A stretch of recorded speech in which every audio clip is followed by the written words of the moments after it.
আল্লাহ রাব্বুল আলামিন পবিত্র কোরআনের বিবরণ দিয়ে বলেন, স্বামী স্ত্রীর মধ্যে আল্লাহ রাব্বুল আলামিন যে মায়া মহব্বত তৈরি করেন, এই মায়া মহব্বত তৈরি যদি করতে চান, আপনি আমাদেরকে কি করতে হবে? আল্লাহ রাব্বুল আলামিন বিবরণ দিয়ে বলেন, ইন্নাল্লাযীনা আমানু ওয়া আমিলুস সালিহাতি সায়াজআলু লাহুমুর রাহমানু বুদ্দা। আল্লাহ রাব্বুল আলামিন বলেন, এই মায়া মহব্বত তৈরি দুনিয়ার কোনো মানুষ তৈরি করতে পারবে না। আল্লাহ বলেন, ইন্নাল্লাযীনা আমানু ওয়া আমিলুস সালিহাত, যারা আমি আল্লাহর উপর ঈমান আনয়ন করে, ঈমান আনার পাশাপাশি আমি আল্লাহর নেক আমল করে, তারপরে আল্লাহ রাব্বুল আলামিন বলেন, যদি ঈমান আনার পাশাপাশি নেক আমলের প্র্যাকটিস তোমরা তৈরি করে দাও, সায়াজআলু লাহুমুর রাহমানু বুদ্দা, আমি আল্লাহর পক্ষ থেকে ওই স্বামী স্ত্রীর মধ্যে মায়া মহব্বত বৃদ্ধি করে দেই। কোন তাবিজে হামিব? এই মুসিবত কেন আছে? আমাদের গুনার কারণে। এই মুসিবত থেকে বাঁচার ব্যবস্থা দিয়েছেন, আমি আল্লাহর উপর ঈমান আনো, আনার পাশাপাশি নেক আমল করো। যদি আমলে সালেহা শুরু করে দাও, আমি আল্লাহ তোমাদেরকে নসিহত করতেছি, আমি আল্লাহ ওয়াদা দিচ্ছি, দুইজনের মাঝখানে মহব্বত আমি আল্লাহ করে দেব। কোন তাবিজ, কোন মাধ্যম নেক আমলের পথ যদি না ধরেন, আমলকে যদি খারাপের দিকে নিয়ে যান, আপনার মধ্যে মায়া মহব্বত, এই সমস্যার সমাধান কোশ্চিনকালেও হবে না। সারা দুনিয়ার সকল মাল যদি আপনি মায়া মহব্বত তৈরি করার জন্য ব্যয় করেন, তারপরেও স্বামী স্ত্রীর মধ্যে মায়া মহব্বত হবে না। কেন?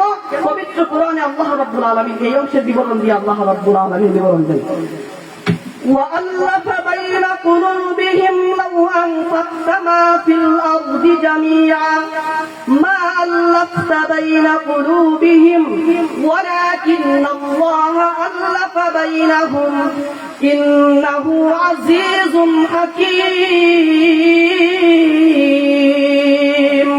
আল্লাহ রাব্বুল আলামিন বলেন, যদি তোমরা স্বামী স্ত্রীর উভয়ের মধ্যে মায়া মহব্বত তৈরি করার জন্য আসমান এবং জমিনে যত মাল আছে সবগুলা যদি তোমরা ব্যয় করো, তারপরেও তোমরা এই মালের বিনিময়ে মহব্বত তৈরি করতে পারবে না। আল্লাহ বলেন, ওয়ালাকিন্নাল্লাহা আল্লাফা বাইনা কুলুবিকুম, তোমরা যদি নেক আমলের প্রতিযোগিতা ফ্যামিলিতে তৈরি করে দাও, স্ত্রীকে বলো নামাজ পড়ো, স্ত্রীকে যদি দ্বীনের তালিম দিয়ে বোঝাও, তাহলে ওই গুনার পরিবেশ যদি ছেড়ে দাও, আমি আল্লাহ তোমাদেরকে ওয়াদা দিলাম, সায়াজআলু লাহুমুর রাহমানু বুদ্দা, দুইজনের মধ্যে আমি আল্লাহ রাব্বুল আলামিন মায়া মহব্বত তৈরি করে দেব। এই জন্য গুনাহ থেকে বাঁচার দ্বিতীয় বড় ব্যবস্থা হলো, গুনাহ করার আগে আপনি এই কথা মনে করে নেবেন, আমি যদি গুনাহ করি আল্লাহ আমাকে অবশ্যই মুসিবতে ফেলবে।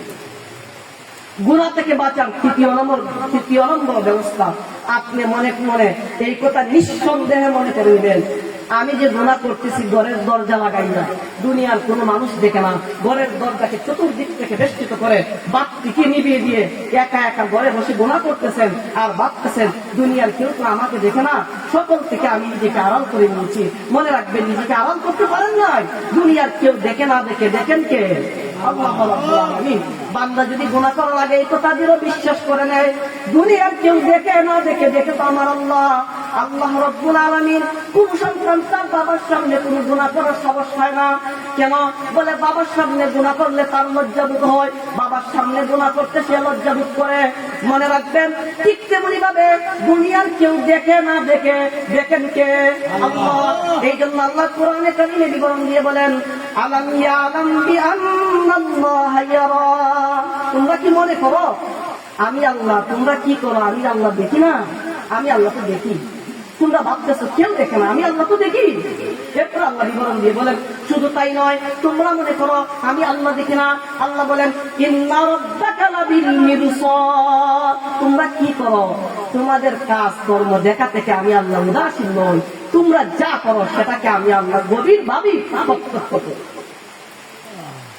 এই কথা যদি কোনো মানুষ মনে করে দুনিয়ার কেউ দেখে না দেখে, দেখেন কে? আমার আল্লাহ। আমার আল্লাহ যেহেতু দেখেন, সুতরাং আল্লাহর কাছ থেকে বাঁচার কোনো ব্যবস্থা নাই। এই কথা কোনো মানুষ যদি তার অন্তরে স্থাপন করতে পারে, এই বিশ্বাস যদি কোনো মানুষ তার কলবে স্থাপন করতে পারে, সে গুনাহ করা থেকে বাঁচতে পারে। এরপরে আল্লাহ রাব্বুল আলামিন বিবরণ দিয়ে বলেন, আল্লাহ রাব্বুল আলামিন বলেন,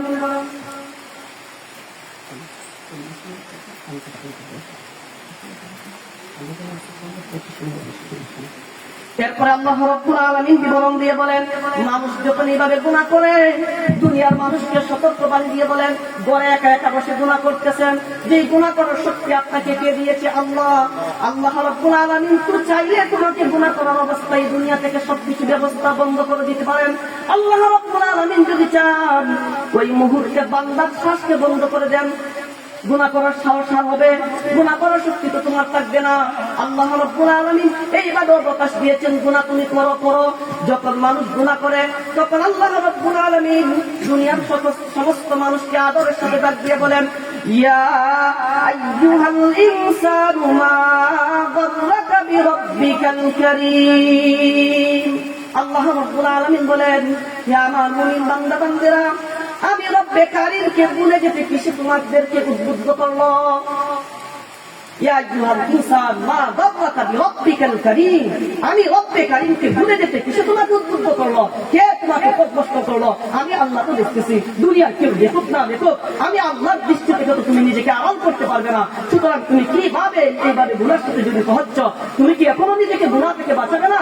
যদি গুনাহ থেকে তুমি নিজেকে এখনো বিরত না করো, তোমার হায়াতে জীবনে যেতে পারবা। এইভাবে যদি মানুষ গুনাহ করতে করতে এই দুনিয়ার জগৎ থেকে কবরের জগতে চলে যায়, কবর থেকে কিয়ামতের দিন যখন আল্লাহ রাব্বুল আলামিন তাদেরকে উত্তোলন করবেন, উত্তোলন করার পর আল্লাহ রাব্বুল আলামিন তাদেরকে কি করবেন?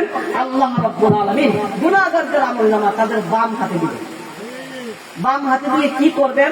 সংক্ষিপ্ত আকারে মনে রাখবেন। আল্লাহ রাব্বুল আলামিন বলেন, ওয়া আম্মা মান উতিয়া কিতাবাহু বিশিমালিহি ফায়াকুলু ইয়া লাইতানি লাম উতা কিতাবিয়া ওয়ালাম আদরি মা হিসাবিয়া ইয়া লাইতাহা কানাতিল কাযিয়া মা আগনা আন্নী মালিয়া হালাকা আন্নী সুলতানিয়া খুযুহু ফাগুল্লুহু সুম্মাল জাহিম সাল্লু সুম্মা ফি সিলসিলাতিন সাবু